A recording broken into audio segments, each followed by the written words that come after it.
미국 남북전쟁 당시에 전쟁의 양상을 판도를 바꾸었던 결정적인 전투는 게티스버그 전투라고 알려져 있습니다. 그런데 이 게티스버그 전투에서 북군이 이기지 않았습니까? 이 북군의 총사령관이 조지 미드라는 장군이었답니다. 이 미드라는 장군이 남군이 철수할 때 그 철수하는 남군을 따라가지 않았답니다. 사실 만약에 그렇게 철수하는 남군을 따라갔더라면 전쟁이 더 빨리 끝나지 않았겠습니까? 이에 큰 아쉬움을 가졌던 링컨은 크게 분노했습니다. 그리고 이 미드 장군을 향해서 격하게 질책하는 내용의 편지를 써내려갔습니다. 그런데 그 편지를 봉투에 담더니 발송하지 않고 서랍에 넣더랍니다. 이것은 링컨 대통령의 습관 중 하나였답니다. 그에게는 이런 원칙이 있었다고 해요. 감정에 치우쳐 선을 넘는 말을 하지 말자, 이런 원칙이 있었다고 합니다. 그래서 hot letters, 뜨거운 편지라는 습관, 비서들이 그에게 붙여준 별명입니다. hot letters라는 습관이 있었는데 뜨거운 편지, 감정이 격분하여 쓴 편지는 보내지 않았답니다. 다 써놓고선 보내지 않았답니다. 화가 날 때마다 상대방을 향한 불편한 말을 써서 보내지 않고 보관했다가 화가 풀리면 버리고, 이런 식으로 해결을 했답니다.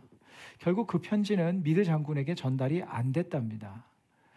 그런데 훗날 이것이 발견되었는데 이 편지의 내용을 읽은 학자들은 이렇게 말합니다. 만약 이 편지가 전달되었다면 장군의 사기는 꺾이고 전쟁 수행에 큰 차질이 있었을 것이다. 어쩌면 남군이 이기고 북군이 패배했을 수도 있다.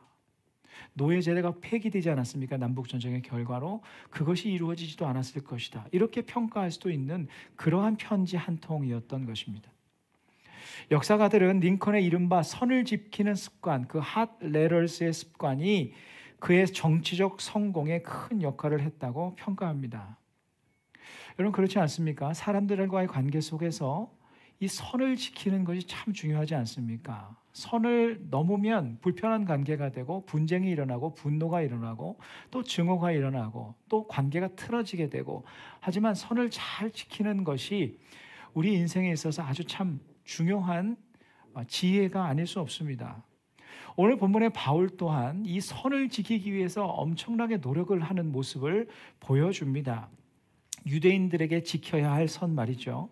지금 바울은 유대인들 앞에, 성난 군중들 앞에서 연설 또는 설교를 하고 있습니다. 지난주에 그 전반부를 나눴고 오늘이 후반부인데, 지난주에 나눈 내용이 무엇이었습니까? 나도 열심히 있는 유대인이었고 나도 율법의 열심을 따라 그렇게 교육받고 자랐지만 예수님을 만나서 이렇게 되었다라는 이야기를 했고요. 또 후반부인 오늘 본문에서는 어떤 내용을 하는가? 그 하나님께서 나로 예수님 믿게 하고 나를 부르신 그 하나님께서 나를 이방인의 사도로 세우셨다, 이런 말을 하고 있습니다. 이를 이야기를 하는 과정을 유심히 보면 바울이 얼마나 유대인들을 신경 썼는지, 그들의 감정선을 넘지 않기 위해서 유대인들이 참을 수 있는 선들이 있었거든요.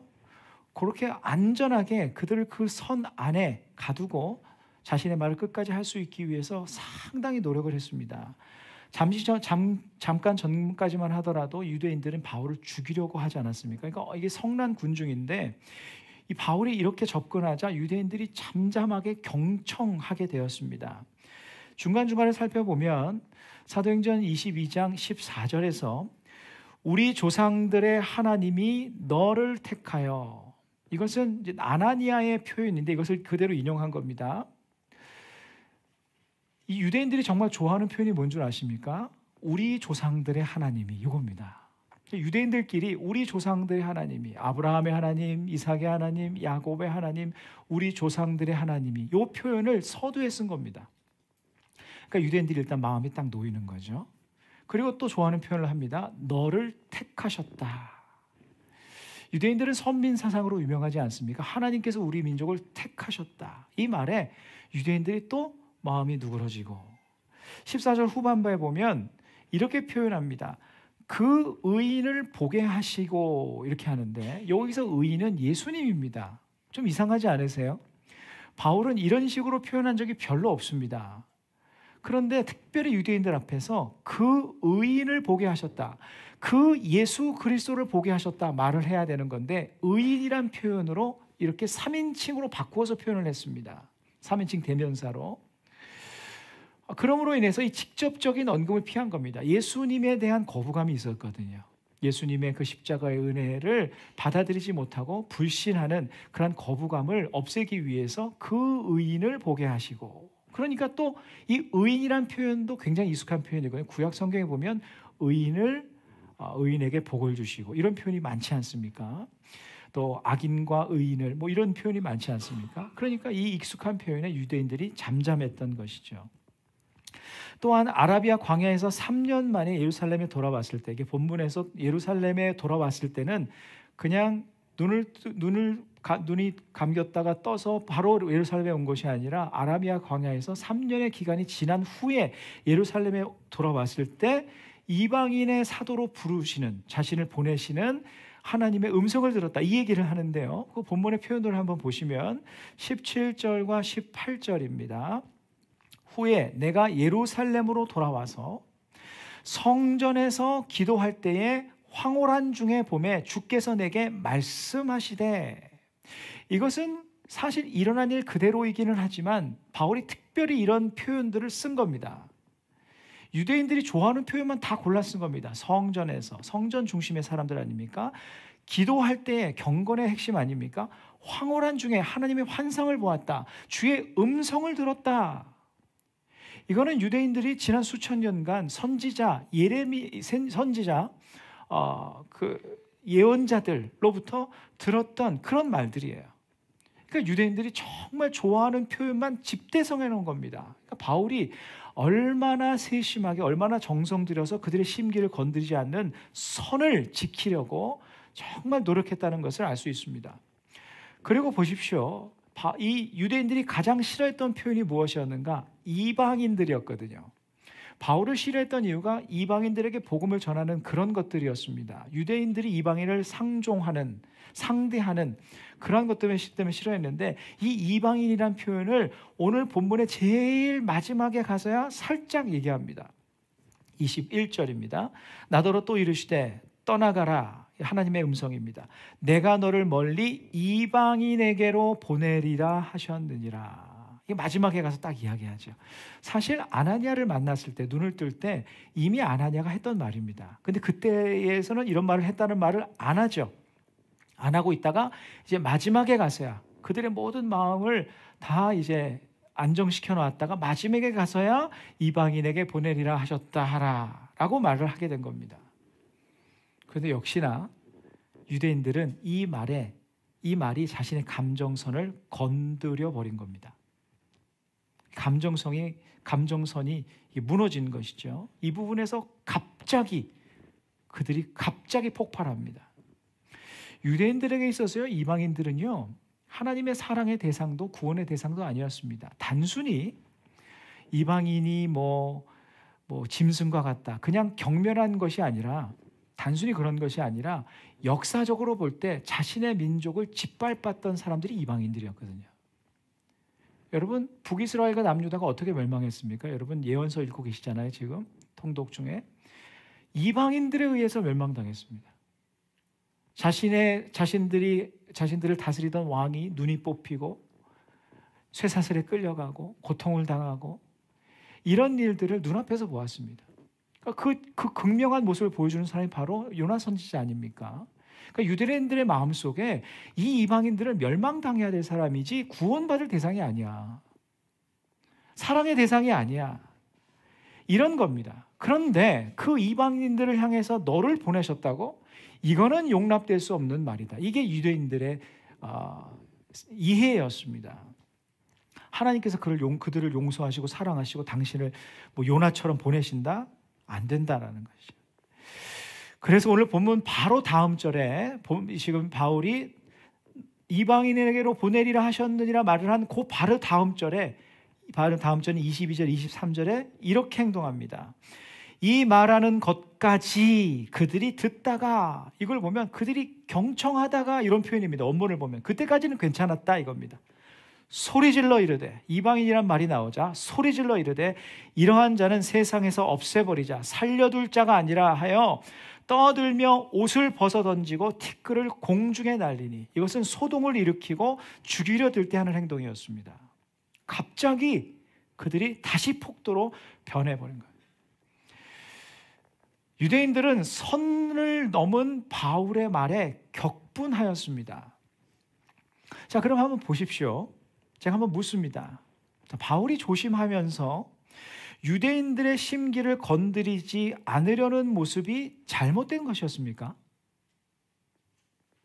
심기를 건드리건 말건 그냥 바울이 하고 싶은 그냥 복음의 선포를 하면 되는 겁니까?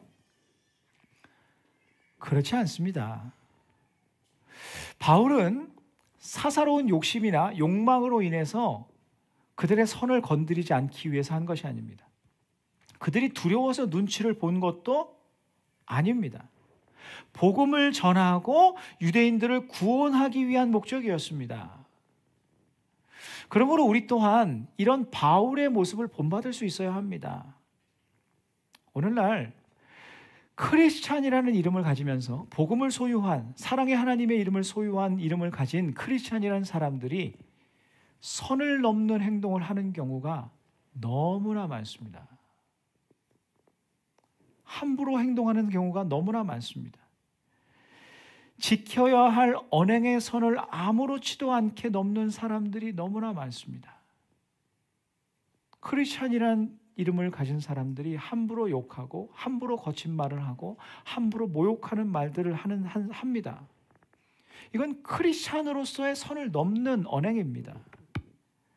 거친 말을 하고 무례한 행동을 하고 심지어 법규를 아무렇지도 않게 어기고 눈살을 찌푸리게 하는 모습을 보이기도 합니다. 이건 넌 크리스찬들의 시각에서 볼 때 이 크리스찬들은 선을 넘은 겁니다. 그 모습을 보고 누가 그들이 전하는 복음을 들으려고 하겠습니까?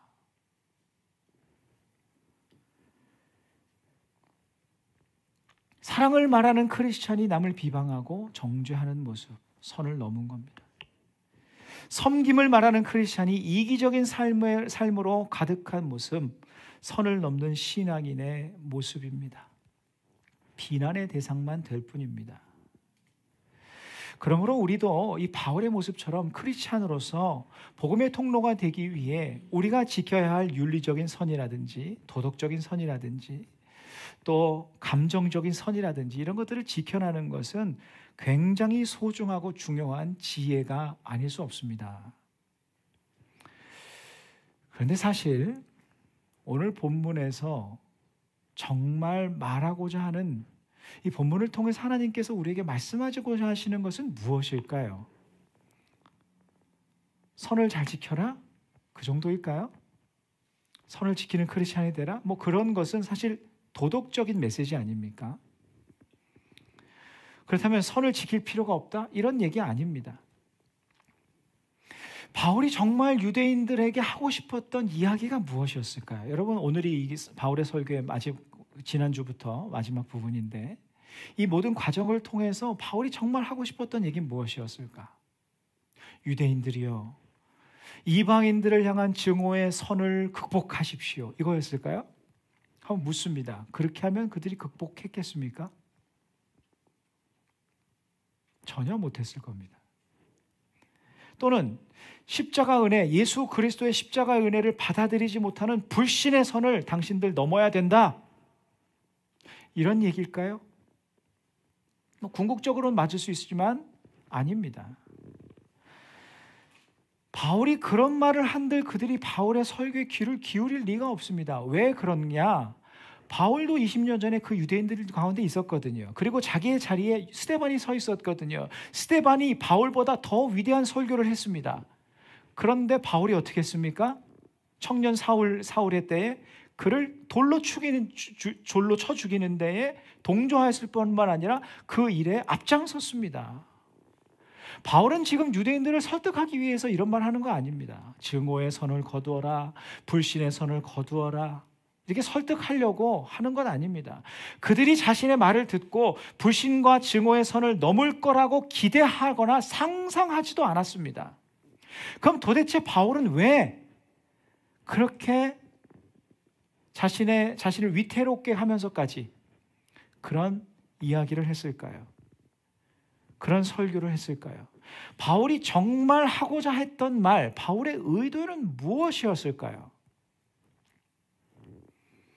그것을 이제 가보기 원하는데 이 내용을 전반적으로 좀 볼 필요가 있습니다. 바울이 이야기를 시작할 때 처음에 했던 말 여러분 기억하십니까? 지난주 본문 첫 절에서 사도행전 22장 3절에서 바울은 이렇게 말합니다. 나는 유대인으로 길리기아 다소에서 났고 이 성에서 자라, 예루살렘 성에서 자라, 가말리알의 문화에서, 율법 교육기관입니다. 우리 조상들의 율법에 엄한 교훈을 받았고 오늘 너희 모든 사람처럼 하나님께 대하여 열심히 있는 자다라고 시작합니다.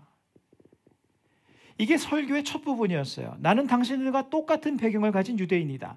같은 열심으로 예수님을 핍박하고 성도들을 핍박했던 사람이다. 이런 말을 한 이후에 그 다음 이어질 말이 무엇이었습니까? 그런 내 삶에 주님께서 다메섹에서 찾아오셨다. 그래서 나는 예수님을 믿게 되었다. 까지가 지난주 본문까지의 내용 아닙니까? 여기에 더하여서 바울이 이 짧은 본문에 이상하리만큼 자세한 내용들을 반복해서 나누는데 그것은 무엇이냐면 자신의 지난날의 과거의 어두운 치부들을 막 적나라하게 드러냅니다. 사실 이렇게까지 할 필요가 없거든요. 사도행전 22장 4절에 보면 내가 이 돌을 박해하여 사람을 죽이기까지 하고, 나는 사람을 죽이기까지 한 사람이었다. 남녀를 결박하여 옥에 넘겼노니, 그리고 오늘 본문 19절에 보면 내가 말하기를 주님 내가 주를 믿는 사람들을 가두고 또 각 회당에서 때리고, 각 회당이라는 것은 회당 바이 회당이라는 뜻입니다. 모든 회당을 다 삭삭지 뒤졌다는 거예요. 때렸다라는 이 단어의 원어는요, 가죽을 벗기다라는 뜻이랍니다. 이게 채찍질을 해서 살가죽이 벗겨질 때까지 때렸다는 거예요. 바울이 그런 사람이었다, 내가 그런 사람이었다라는 것을 말합니다. 한마디로 나는 살인자요, 무자비한 폭력의 사람이었다. 용서받을 수도 없는, 용서받아서도 안 되는, 사랑받을 자격도 가치도 안 되는 그야말로 죽음의 사람이요 어둠의 사람이었다. 이거를 적나라하게 이 짧은 본문 안에서 여러 번 이야기한 겁니다. 참 묻습니다. 바울은 왜 이런 치부를 이야기했을까요? 나는 도무지 불가능한 사람이다. 나는 완전히 어둠의 사람이었다. 이 이야기를 왜 이렇게 자세하게 그리고 적나라하게 한 것일까요? 그 이유는 한 가지입니다. 자신이야말로 자신과 하나님 사이에 용서받을 수 없는, 넘을 수 없는 선을 그었던 사람이었다라는 것. 주님을 믿지도 않았을 뿐만 아니라 자신의 죄악으로, 자신의 어두움으로, 자신의 언행으로, 자신의 어둠의 삶으로 용서받을 수 없는, 그 건널 수 없는 강처럼 용서받을 수 없는 그 선을 그었던 사람이다. 그런데 주님이 그 선을 넘어 십자가로 나에게 다가오셨다. 그래서 내 삶은 감격의 삶이 되었고 은혜의 삶이 되었고 빛과 생명의 삶이 되었다. 이것을 말하기 위함이었습니다. 이 모든 설교의 내용을 종합하면 바울이 유대인들에게 정말 해가고자 했던 말은 이겁니다. 나도 여러분처럼 하나님의 사랑, 십자가를 향한 불신의 선 안에 갇혀 있었던 사람이다. 이방인들을 향한 증오의 선 안에 갇혀 있던 사람이다. 그렇지만 십자가를 통해 죽음의 선을 넘어 내게 오신 주님의 은혜로 인해 불신의 선, 증오의 선, 인생의 모든 불가능의 선들을 넘는 자가 되었다. 그런 은혜의 사람이 되었다. 이것이 바울이 하고 싶었던 말이었던 거예요. 유대인들의 분개로 인해서 바울이 말을 중단하게 되었지만 바울이 말을 계속 이어나갔더라면 어떻게 결론 지었을까요? 이런 겁니다. 여러분도 십자가의 죽음의 선을 넘어 여러분에게 오신 예수 그리스도의 십자가의 은혜가 임할 때 나처럼 불신의 선, 증오의 선, 인간의 불가능의 한계의 선들을 뛰어넘는 은혜의 사람들이 될 것이다. 이렇게 말하지 않았겠습니까? 여러분, 이것이 신앙인의 삶입니다. 바울은 신앙인의 삶이란 이것이다라는 것을 보여줍니다. 오늘 이 본문의 말씀을 조금 더 넓게 적용해서 한번 보면 우리의 삶에는 크고 작은 눈에 보이는 보이지 않는 한계의 선들이 있습니다. 어떤 선들인가요? 여러분은 그런 선 안에 갇혀 살지는 않으시나요? 십자가 사랑을 향한 불신을 가졌던 유대인들처럼 하나님 사랑을 향한 불신의 선, 의심의 선에 갇혀서 그 선을 넘지 못하는 크리스찬들이 꽤 많습니다.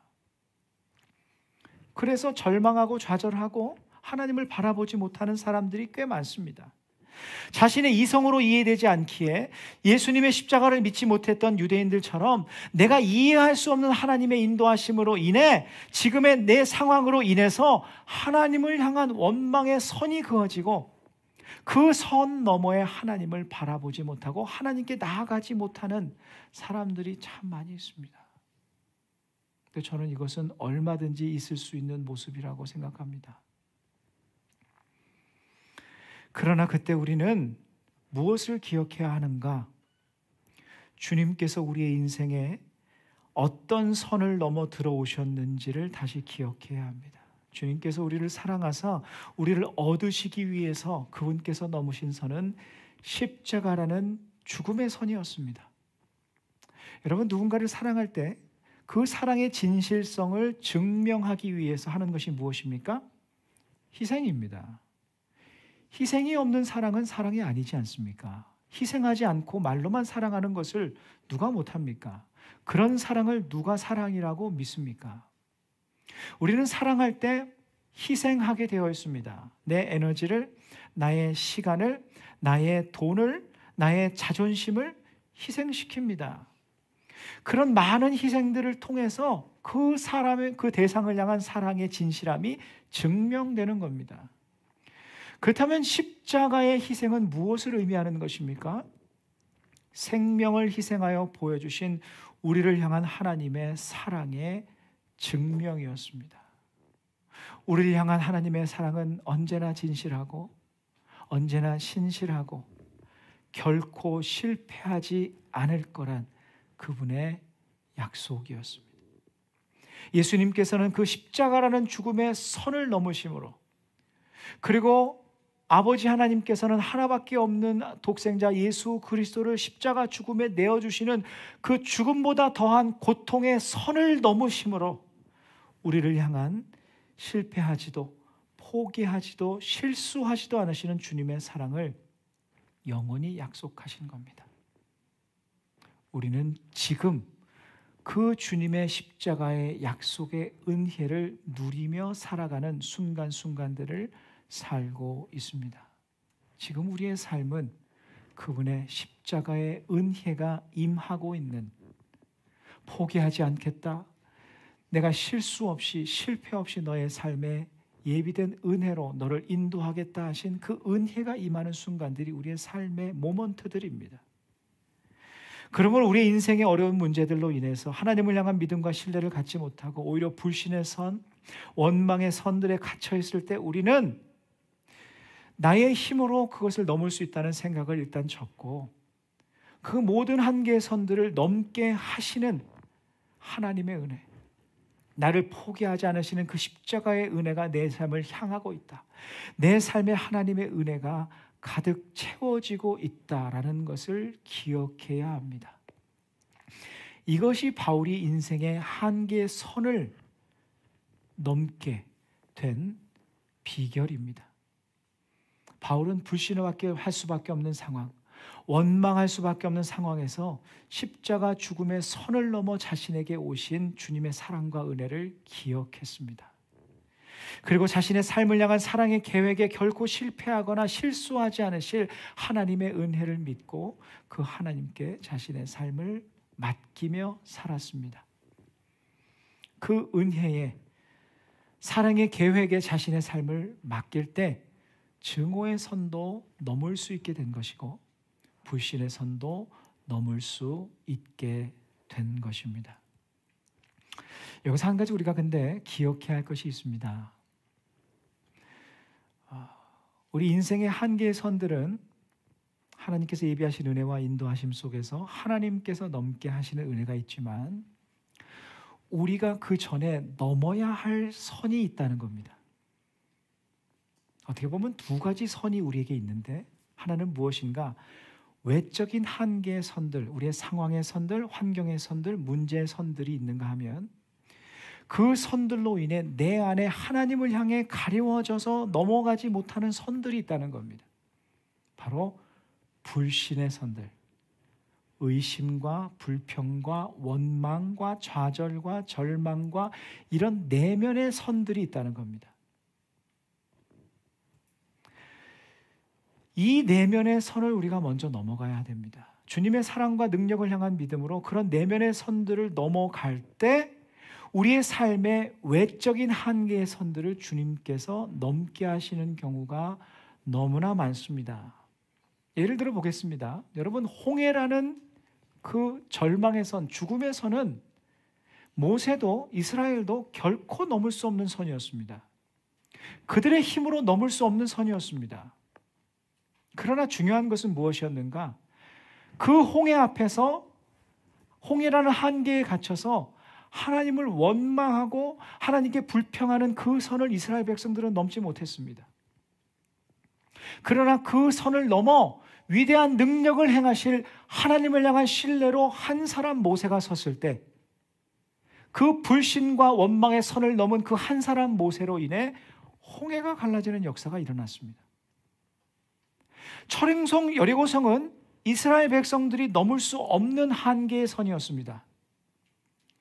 그들이 이 몰상식, 비상식적인 말씀을 하나님께서 하실 때 그 선 안에 갇히지 않고 내면의 선 안에 불신의 선, 원망의 선 이런 안에 갇히지 않고 믿음으로 순종하며 그 성을 돌았을 때 하나님께서는 그 외적인 한계의 선인 여리고성을 무너뜨리셨습니다.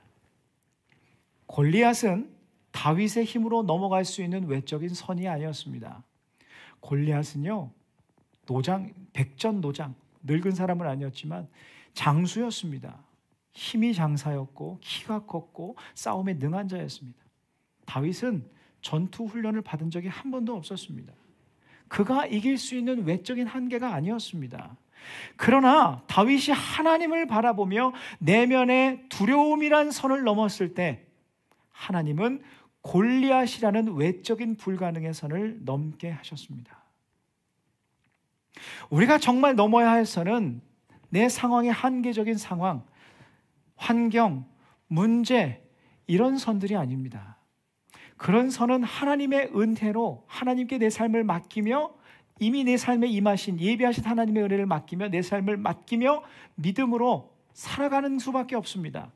그러나 우리 안에 그 상황으로 인해 내가 불평하고 원망하고 감사하지 아니하고 하나님을 바라보지 못하고 의심하고 불신하는 그 선을 믿음으로 넘는 것이 가장 중요합니다. 물론 홍해와 여리고와 골리앗과 같은 삶의 상황 속에서 두려움과 염려라는 선, 원망과 불평이라는 선, 이런 선들을 믿음으로 넘어서 신뢰와 담대함으로 살아가는 일은 결코 쉽지 않습니다. 결코 쉽지 않습니다. 하지만 기억하십시오. 홍해도 여리고도 골리앗도 그 내면의 선이 무너졌을 때에 다 무너진 겁니다. 왜? 믿음으로 하나님을 바라보는 그 용기를 하나님께서 소중히 여기셔서 그 믿음을 통해, 그 하나님을 바라보는 용기를 통해 하나님께서 인도하시고 역사하셨기 때문입니다. 그래서 우리는 그 힘든 믿음의 싸움을 해나가야 되는 겁니다. 내면의 여리고를 무너뜨리고 내면의 골리앗을 무너뜨리고 내면의 홍해를 가르는 하나님을 향한 신뢰로, 하나님을 향한 믿음으로, 하나님의 능력과 하나님의 지혜와 하나님의 선하신 인도하심을 향한 믿음으로 설 때에 하나님의 선하신 인도하심을 우리는 눈을 떠 볼 수 있게 될 것입니다. 대화 트레이너로 알려진 우리 박재연 씨가 있습니다. 이분도 크리스찬이신데 한 방송에 나와서 자신의 강연 중에 기억에 남는 한 사람의 이야기를 한 적이 있습니다. 자신의 직장에서는 둘째라면 서러울 정도로 상당히 유능한 한 그 직장의 상사였다고 합니다. 그런데 이 남자는 이 능력이 유능하다고 생각하다 보니까 부하 직원들이 마음에 안 드는 겁니다. 그래서 칭찬에 아주 인색한 사람이었답니다. 그래서 칭찬 훈련을 해야 된다, 이 박재현 씨가 말을 하는데 동의를 하지 못하는 거예요. 그래서 개인적으로 이제 면담을 하면서 얘기하는데, 그러면 회사에 없으면 당신 가족 중에는 칭찬할 사람이 없습니까? 처음엔 없다고 했다가 한 가지 생각이 났는데, 자기 딸 어렸을 때에 좀 칭찬할 만한 것이 있다, 이런 말을 하더랍니다. 딸이 아기 때 아주 꼬마 아기 때 자신이 퇴근하고 아파트 벨을 누르면 달려나와서 파자마 바람에 달려나와서 마중을 해주었고, 그 딸이 너무 또 귀여워서 아이스크림 사주고 같이 걸어오다가 같이 그네를 타고 놀았던 적이 있는데 그게 너무 사랑스러웠던 기억이 있었다. 그래서 이 박재현 씨의 강연을 듣고 그 사람이 자기 카톡을 열어서 딸에게 그때 그 추억의 내용들을 써서 카톡으로 보냈답니다. 딱 보냈더니 한 몇 초 만에 이 일이 딱 사라지더랍니다. 딸이 그걸 딱 바로 확인한 것이죠. 근데 시간이 지나도 딸이 답이 없더랍니다.